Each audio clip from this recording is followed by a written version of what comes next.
All right, Coach. You bounced back after your trip to Florida with a weekend sweep, taking down Midwestern State and Lubbock Christian on the road. Kind of handled the Mustangs pretty handily, and then had a little drama against the Lady Shaps. Talk to me about your team's performance as a whole and what you saw. Well, first of all, just start with I enjoy this trip to Wichita Falls and Lubbock. First, Wichita Falls, I still have family in Oklahoma, so my dad gets to make the trip down, and my uncle Gary Scott, he makes the trip over every year to see it, so it's good to see them. And then my stepdaughter Kenna Hunter and her two babies, so I got to see some grandkids, and it's always a good time when I get to have family at the field when I go up north. So that was good. And then when you go to Lubbock, we have we've had a lot of success with Lubbock kids over the years here in this program. So it's always good to go play there because we typically end up having more fans than they do, and that was the case yesterday. They turned out in droves. It was good to see a lot of our alumni and their family and their parents were there. So really cool to make that trip. But yes, going back to the actual games, couldn't have started off any better for us up at Wichita Falls. We jump on them 9-0 in the first inning. Took advantage of some mistakes they made. It could have been a 4-up, 3-down inning, but they made an error and we made them pay for it and ended up scoring 9 in the first and just rolled from there, scored 18 runs, got everybody in the game. Grayson Collins hit her first home run, the local kid here. So that was pretty cool. And then the second game, they kind of saved their best kid for game 2, the Bowers kid. She's good, and it was a really good game, 3-2 game going into the 7th, and we broke it open in the 7th, scored 4 more to make it 7-2, and got that W. So then moving on to Lubbock, another really good start for us. Kylie Forney led off the game with a home run, opposite field home run, so that was a good start. And then Carly base hit right up the middle, so that was a good way to start things, and handled them pretty easily. Almost had the run rule there in the 5th, and with 2 outs, they get a base hit or a double that scored 1 and kept the game going. But we hung on and won that thing 9-3. And then game 2, their freshman kid threw it really well. And Addie Ewing, who's a drop ball type kid, their artificial turf is harder than ours, and got a couple balls that literally bounced straight down the ground, bounced over our head at third base or shortstop, and led to 3 runs. So we went to Maddie Ruiz early on in the 3rd inning, and she was phenomenal. Allowed 2 hits through 5 1/3, and gave us a chance to have a couple of big bombs there in the 7th inning to come back and win it. Coach, last year's team was top 10 almost the entire season, a very good team. But again, I'm looking at some of the numbers, and the things that really jumps out for me is you guys have about 60 more hits than you did last year at this time, but then also 20 less strikeouts. And with a younger team, with a newer team that you guys have put together here, discipline at the plate seems really, really good, really going well for you guys right now. What have you seen in that aspect from this offense? Well, we felt like going through the fall, that we had a chance to be a good offensive team, but you never really know until you put it all together and go out and compete in the spring. And we've proven to be right. We are a good offensive team. We do have depth. We do hit up and down the lineup. We've got some kids, who may not be regular starters that are getting opportunities. And, right now we're probably going with about 10. I guess 10 is kind of the number that we're using offensively right now. Kind of splitting time with 2 of them, and both of them are producing at a pretty good rate. So we're trying to continue to give both of them at bats in certain situations. And we're just getting big hits up and down the line. We're not depending on the top. Yesterday, it was the top that got it done for us there in the 7th inning. But, we're getting production out of the 8-hole. We're getting production out of the 9-hole. Taylor Haywood is hitting in the 9-hole. And that's, everybody in the starting lineup, I think, is over 300 in the batting average. So we've got good power. I think we've already hit 19 home runs. But yet we've also stolen 40 bases or 30-something bases, and leading the conference in hit by pitches.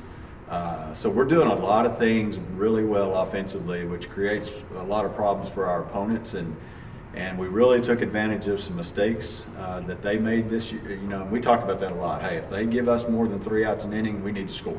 And we're doing a really good job if an opponent makes a mistake of taking advantage of that. And it's just fun to watch. It's fun to watch the confidence continue to grow and continue to build. And we had some really big performances this weekend, and it was fun to be a part of it. 6 of 9 are also slugging 500. Yes, sir. Yes, sir. 2 of those 9 are slappers. Yeah, that's crazy. We talked about the offense. Let's talk about the defense, especially inside the circle. You've gotten multiple really solid performances, especially last weekend. Yeah, Ashley Dennis continues to be really consistent for us. Last year, you kind of mentioned last year, it was a lot of Cheyenne Floyd and Amelia Hathorn in particular, those 2 that we relied on a lot. And we may not have a Cheyenne Floyd type pitcher right now, but we're good. And Ashley is, she's been really good. She was a Cal State Fullerton transfer who really didn't get a lot of opportunities in her time there. And she's now thriving, getting that, knowing that her name's going to be in the starting lineup offensively and that she's going to be in the circle one of the 2 games. She's really thriving in her role and really loving it. She hit her first college home run yesterday and followed that up with a game winner in the 7th. So she hit 2 of them yesterday. And it's crazy to think that a kid that is that talented offensively has never hit a college home run. Well, it's because she was at Cal State Fullerton and didn't get the opportunity a lot. And then she threw her first complete game of her college career yesterday. So those are things that are pretty cool. I kind of take her for granted because she is older, but she's getting first just like our freshmen are because she just hasn't been on the field a whole heck of a lot. So it's awesome to watch her go out and do what she's doing. And Addie Ewing has been really good for us. We kind of started the season with her in that closer role, and she may end up there again, but she's been throwing so well. And Maddie had a tough weekend in Florida, so we went to Addie Ewing to start 2 games this weekend, and she was really good at Midwestern. Kind of got a little bit fatigued there later in the 5th because she just hasn't thrown that many innings, in a row for us since she's been here, and really didn't do it a lot last year at her JUCO. And so we went to Maddie Ruiz, and she was phenomenal, and then had to go to Maddie yesterday early, and she bounced back. I'm proud of her because as a freshman, pitching in the Lone Star, it can be a challenge. And after bouncing back after a rough weekend in Florida where she had 2 bad performances, she was really sharp this weekend. So that was huge to have those 3 go out and throw the way they did. Coach, let's talk about this coming weekend. You open up a 8-game homestand against 4 different opponents over the next 2 weekends. But the first one's first, opening up with Texas A&M International, who you just saw just a couple weeks ago, and Texas A&M-Kingsville on Friday and Sunday, respectively. Talk to me about those 2 matchups. What do you anticipate from them, and what do the Rambelles have to do to keep this one going? Well, International's always going to fight and scrap and compete with you. They're not getting the results that they're capable of right now, which is a little bit surprising. I kind of thought that they would be putting up some W's, but they're just not quite finding a way to win games right now. But they're, Coach Libby does a phenomenal job. He's a good friend of mine, and know that he's going to bring his team, and they're going to compete. And they have a couple quality pitchers. Offensively, they're probably better. They got some young kids that are swinging it. So we got to go out and continue to do what we've been doing, and that's swing the bats and up and down the lineup, get the pitching, and I'm not going to lie, we're glad to be at home because we played on some hard surfaces. Yes, we were on artificial turf at Midwestern and Lubbock, but they're just different. They're hard. The ball bounces a whole lot, so it's going to be nice to be at home and be on this beautiful surface that we have here at Meyer Field, and I know our infielders are in particular looking forward to that. So. And because the surfaces at Florida were really hard as well. They were dirt, but they were really hard. So we're looking forward to that. And, we're 15-4, 4-0. Kingsville, a team last year that had a freshman pitcher that was really good.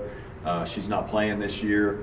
But a team that has a lot of transfers, a lot of turnover also, kind of like us. And they've kind of been playing really well here lately. They struggled a little bit early, but here lately they've been playing better.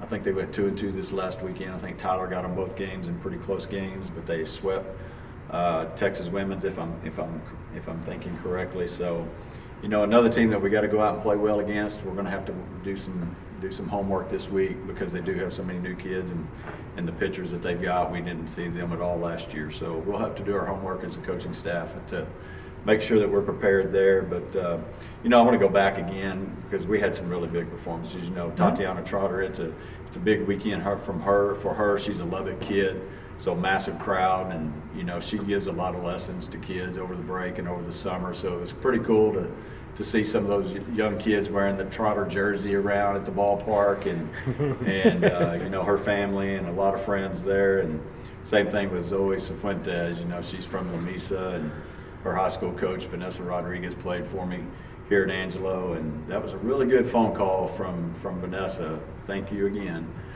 for going, hey, I got one you might want to come see. And Zoe, it was a pretty cool experience for her yesterday. She's got a lot of family and friends there. She's from Lubbock. Of course, Lubbock Christian had recruited her, and luckily we won that battle. And for her to come up in the 7th with Tati at first, down 3-1, and hit a bomb. I mean, it was a bomb. To tie that game up was a cool experience for her, and it's not going to be. She's going to have many cool experiences, but that was pretty cool for her to be able to do it in front of that many people and fans and crowds and people that are supporting her.